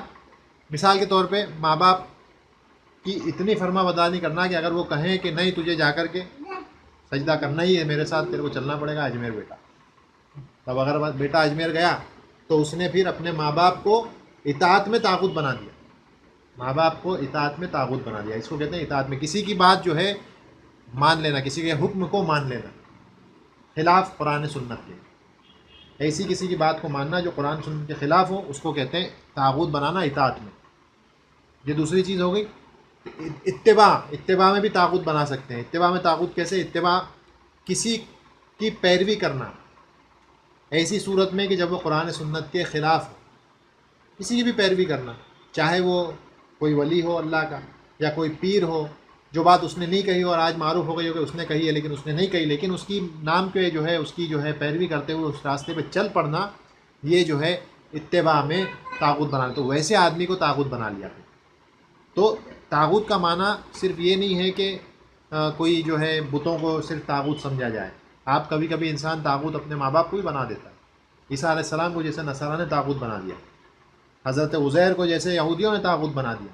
ٹھیک ہے. تو طاغوت سے مراد یہ نہیں ہے کہ صرف بت ہوتے ہیں، ٹھیک ہے نا، یا سمجھو آپ جو ہے مورتیاں جو کھڑی ہوئی ہیں وہ، یا قبر جو ہیں، صرف وہ طاغوت نہیں ہوتے. جیسا میں نے بتایا اطاعت میں بھی طاغوت ہوتے ہیں اور اتباع میں بھی جو ہے طاغوت بنائے جا سکتے ہیں. کسی کی پیروی کرنا اس طرح سے کہ وہ قرآن و سنت کے خلاف ہو جائے معاملہ. اطاعت اور اتباع میں فرق یہ ہے کہ اطاعت میں حکم دیا جاتا ہے اور اتباع میں بغیر حکم کے ہی آدمی پیچھے چل پڑتا ہے، اسی کو اتباع کہتے ہیں، پیچھے چل پڑنا کسی کی، ٹھیک ہے نا. تو یہ اطاعت اور اتباع میں فرق ہے. میں سمجھتا ہوں کہ ہم آج یہاں رک جائیں، کیونکہ یہاں پر جو ہے توحید اور الوہیت جو ہے، الوہیت یہ ہماری جو ہے جو بھی اختصار کے ساتھ ہم نے اس کو مکمل کیا ہے. آئندہ جب ہم ملیں گے تو انشاءاللہ توحید اسماء و صفات پہ بات ہوگی، اور کوشش کریں گے کہ جو بگاڑ امت میں پیدا ہوا ہے یا جو باطل فرقے آئے وہ کیسے وجود میں آئے، ان کے جو بیج پڑے، برائی کے بیج، وہ اللہ کے رسول صلی اللہ علیہ وسلم کے زمانے میں پڑے. وہ کون شخص تھا؟ ذو خویسرہ نام کا شخص تھا، وہ جو خوارج کا باپ مانا جاتا ہے، اور وہیں سے یہ بگاڑ دین اسلام میں شروع ہوا.